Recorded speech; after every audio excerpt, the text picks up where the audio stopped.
Alrighty, hey guys, it's me again. And today I'm just going to be doing a test run of this ceiling fan. It is currently snowing and 35 degrees outside. So I want to see how this thing starts up in 35-degree weather. So, yeah. Light. Let's start up the fan.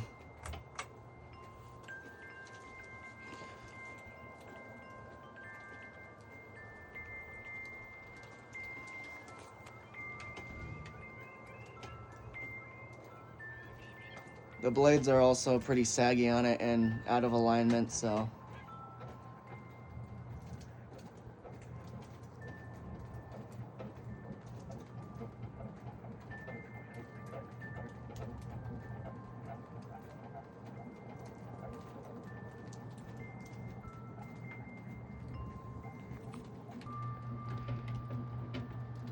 yeah, the blades are not in alignment at all.